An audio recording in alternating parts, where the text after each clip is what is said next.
Ela é formada em Pedagogia pela UFAM, mestre também pela UFAM e doutora em Educação pela PUC São Paulo. Hoje, Arminda Raquel Botelho Mourão é coordenadora do Programa de Pós-Graduação em Educação da FACED, na UFAM. Além de tudo isso, Luísa, ela é mãe de um casal de filhos, a Heloísa Mourão e o Ayrton Mourão. Ufa, a nossa entrevistada de hoje do Sem Frescura é quem? É ela, a professora Arminda Mourão. E nós convidamos a professora, a doutora Arminda, para falar justamente sobre um tema que pode mudar o rumo da educação, não só aqui no Amazonas, mas como em todo o país, viu, Nathalie?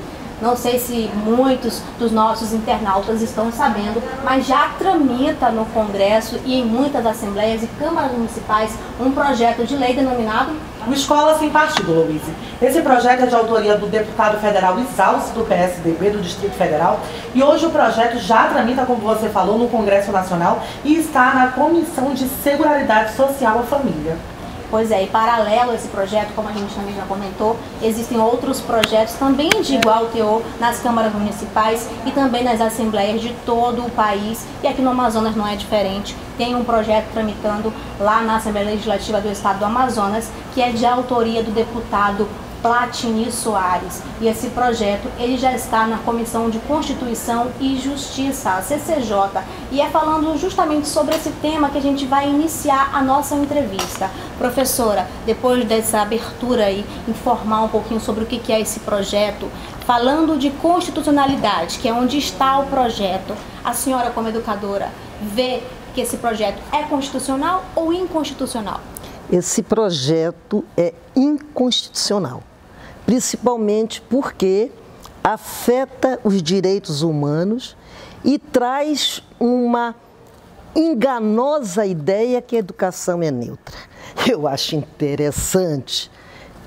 O deputado é do PSDB. Aqui em Manaus, o PSDB trouxe para dentro da escola o Banco Itaú. Ou seja, é um projeto que quer calar as informações que podemos vincular nas aulas de geografia quando dizemos entregar o pré-sal para os Estados Unidos. Quando dizemos todo esse problema do país é em função de um pagamento da dívida que já ocorreu. E a gente pede auditoria da dívida pública. O que nós devemos impedir na escola é a partidarização como as prefeituras, como os estados colocam. Colocam os partidos dentro das escolas, coagindo inclusive professores e funcionários para a propaganda política dos que estão no poder. Então esse projeto é inconstitucional. Inclusive, acompanhado deste projeto da Escola Sem Partido, vem uma outra discussão da questão da sexualidade. A impossibilidade de se discutir o gênero na escola. Ora, não só o gênero, como a religião. A religião do Estado de Gramsci, que coloca que todo homem é homem de partido, porque você faz opção. Quando você tem uma religião, você traz para dentro do seu círculo a defesa do que você pensa. Isso é cercear. E eu estava lendo a revista Fórum, né, que é uma revista digital, que colocava que esse projeto, ele traz de volta o macartismo à moda brasileira tupinanquim. Ou seja, isso é uma caixa bruxas de quem não tem a ideia do grande capital. É o fechamento das mentes, o fechamento, é a mordaça. Né? É a mordaça. A senhora vê esse projeto como um golpe à educação brasileira? Um golpe na educação brasileira, um golpe do país, um golpe na democracia. Porque nós discutimos a liberdade democrática. Inclusive, nas universidades, nós elegemos reitores. Ora, o que é que nós estamos fazendo? Estamos fazendo política. Não estamos fazendo política partidária, mas estamos fazendo política. E a política vem, a discussão política vem discutir os caminhos da educação brasileira. Nós temos que discutir isso. É praticamente impossível você estar numa sala de aula sem você se posicionar. Seria um professor impossível. Sem conteúdo, vazio de si mesmo? Exatamente. E aí, a quem serve? A quem serve? Eu peguei né, a prática de o macartismo é a prática de acusar alguém de subversão, de fazer coisa errada, sem respeito pelas evidências. Basta alguém, pela lei, dizer que tu estás fazendo política dentro da escola, tu podes ter um processo administrativo. E isso é um termo que vem acabar, inclusive, com os direitos do cidadão. É como se estivéssemos voltando à época da Estamos ditadura, voltando, né? Eu acho que até pior do que a ditadura. Nós estamos voltando a uma outra ditadura. É possível censura, até né? Uma censura, e é possível até. Nós não podemos denunciar a violência na escola, nós não podemos denunciar a homofobia, nós não podemos denunciar a prática que algumas escolas têm, inclusive de ser cabo eleitoral. Nós não podemos discutir. Ora, nós vamos discutir geografia, por exemplo. Nós vamos discutir geografia, por exemplo. Vamos discutir a Amazônia. E vamos discutir o desenvolvimento da Amazônia.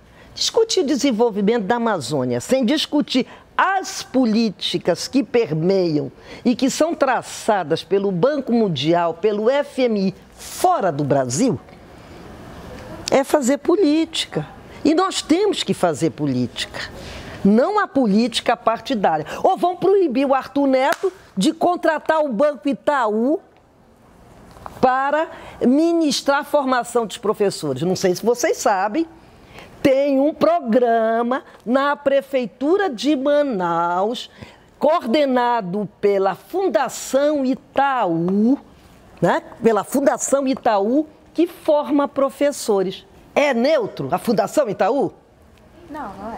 Ah. O projeto, professor, ele se assenta, na verdade, na seguinte justificativa. A afirmação de que a doutrinação política e ideológica em sala de aula ofende a liberdade de consciência do estudante. Isso não se torna contraditório a tudo que se lutou na educação, que é a construção de um pensamento dentro da sala de aula? Veja bem, eu sou contra a doutrinação, inclusive a doutrinação que os partidos políticos e os credos religiosos fazem. Sou contra.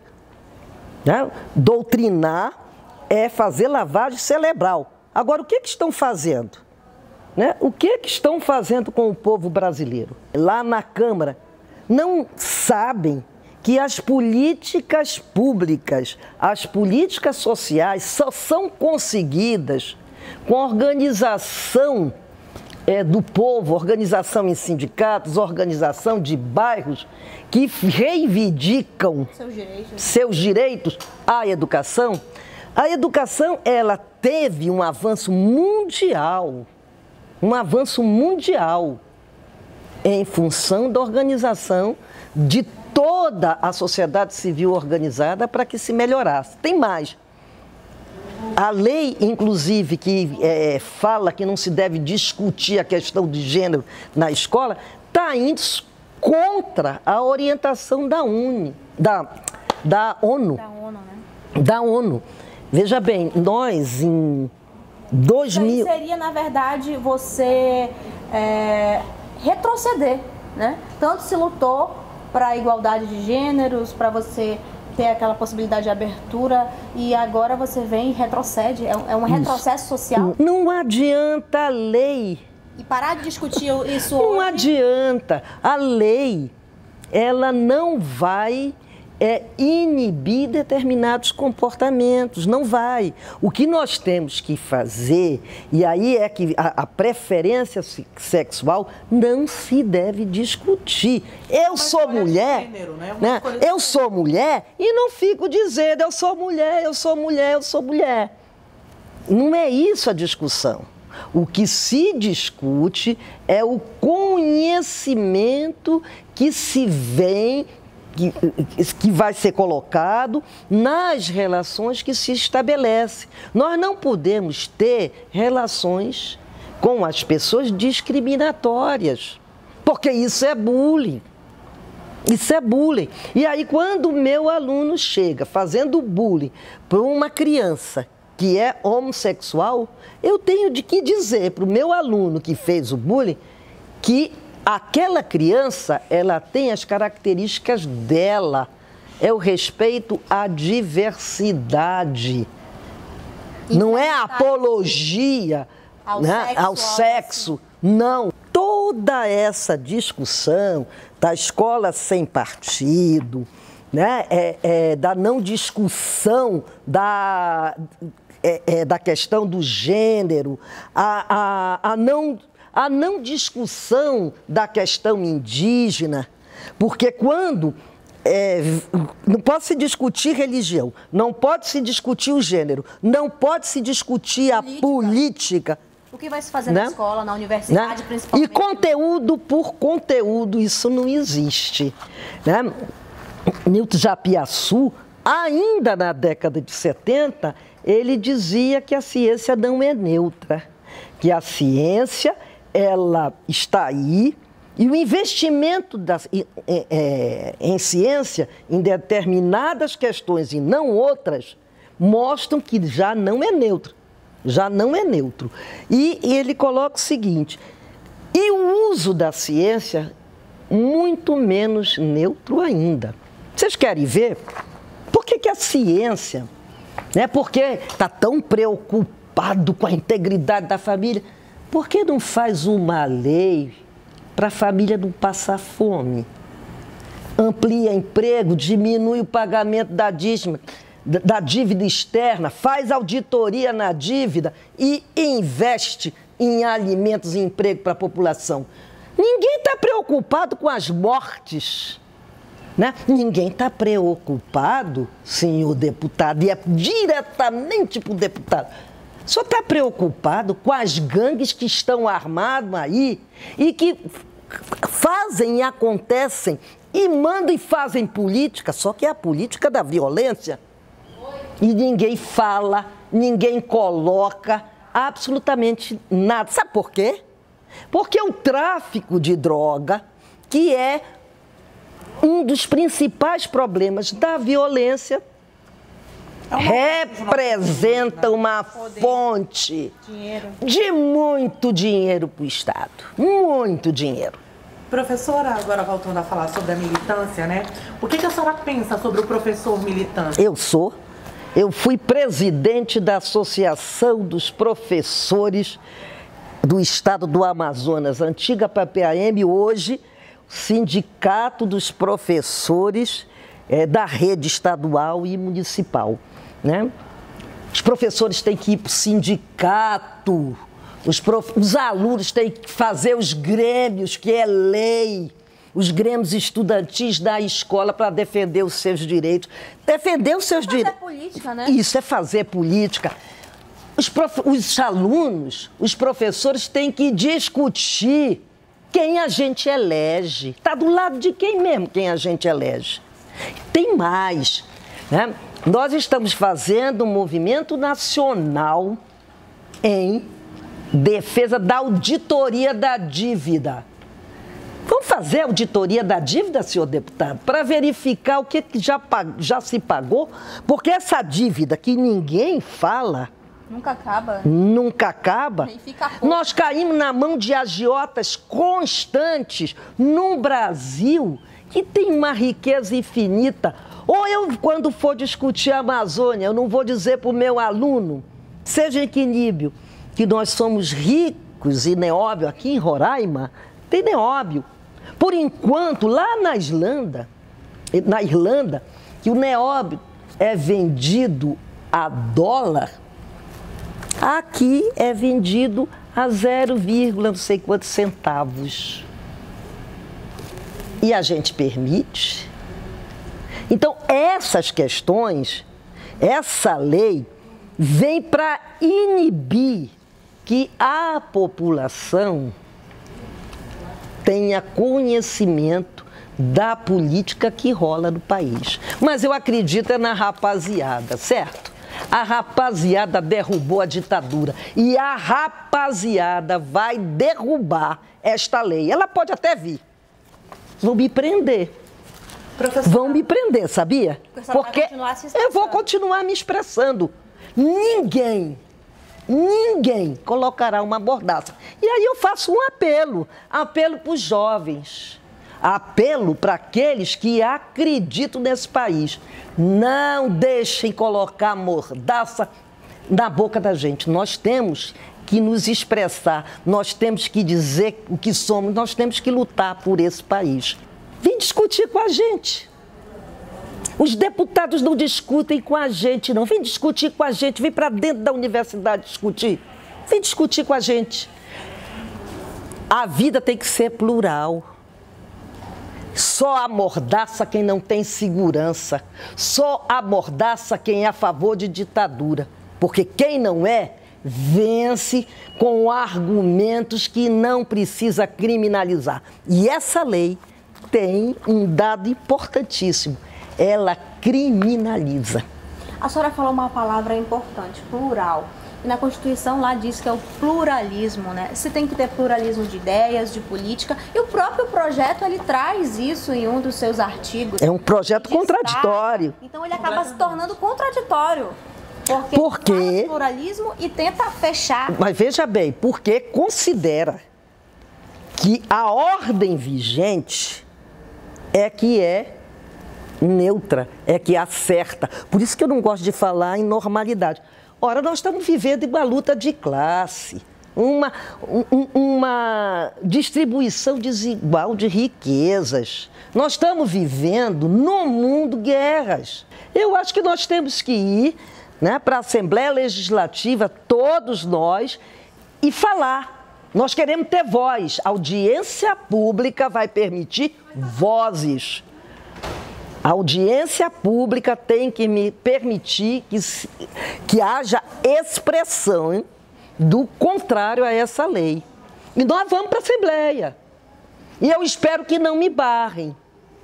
Nós vamos para a Assembleia. Esse é um convite para a sociedade em geral, né? Afinal, todos nós um dia já sentamos na sala de aula, nós já fomos orientados por mestres, professores, né, professora? O convite é em geral, para os alunos, para a sociedade civil. Ou a gente se manifesta agora, ou, segundo pegando o poema do Bertolt Brecht, quando vierem nos pegar já é tarde, porque já pegaram outros antes. E aí eu não tenho com quem gritar, porque já pisaram no meu jardim, já me levaram preso, já fecharam a vozes dos meus vizinhos e quando eu vejo, eu vou estar só. Por isso que é hora de unificar, é hora de vir discutir, é hora de nós irmos para a Assembleia Legislativa, inclusive nos colocarmos contra esta lei. Essa então foi a professora doutora Arminda Raquel Botelho Mourão, ela aí que é coordenadora da pós-graduação em educação aqui da UFAM, mostrando os prós e os contras, se é que existem prós nessa lei da escola sem partido, um projeto de lei que está tramitando, e você agora aí de casa, você que nos assiste, nosso internauta, já pode tomar uma posição e claro, estamos abertos a... Eu queria fazer uma pergunta. Faça. O Itaú vai sair da escola, vai? Será? A pergunta que fica, né? Então, Luiz, a gente encerra o programa de hoje com essa pergunta. Você aí de casa gostou do nosso programa de hoje? Então comenta aqui embaixo, diz pra gente o que você mais gostou, o que você quer ver aqui no Sem Frescura. Curte, compartilha. Na próxima quarta, às 8 horas da noite, tem entrevista nova, né, Luiz? Isso mesmo. Obrigada aí pela sua companhia mais uma vez. E a gente vai se encontrar na próxima quarta-feira, não esquece. E professora, muito obrigada aí pelos esclarecimentos, né? Por trazer uma opinião contrária, para que a gente possa ouvir os dois lados, o projeto e as pessoas que não são a favor do projeto. E aí fica a critério da população se movimentar para definir o que é melhor para a educação do país. Até a próxima! Até a próxima. Curte e compartilha.